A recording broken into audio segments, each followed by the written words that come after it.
Miramar helicopter and listen to the sound.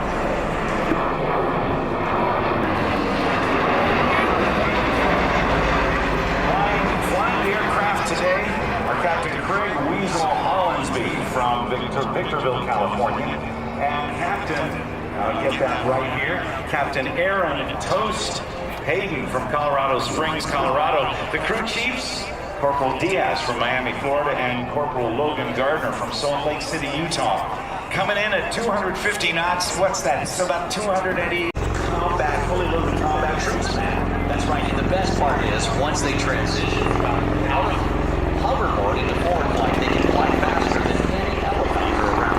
You bet. There's without getting into the weeds too much, there is something about training late installing that's how fast a helicopter can go. But you turn the props and get that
is a left-handed bowler and hurts his or her thumb, it's out, grounded.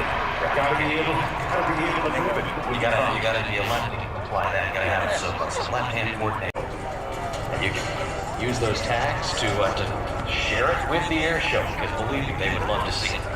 The landing gear are down, and those tilt rotors are now in position for what should be its final approach, right?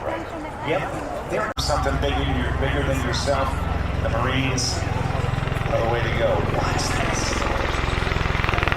The sound is so unique too. It's really cool. And all the training, not only for the Marines, but also for the Air Force version of this and other services who use it, takes place, I think, at Miramar Station Cherry Point.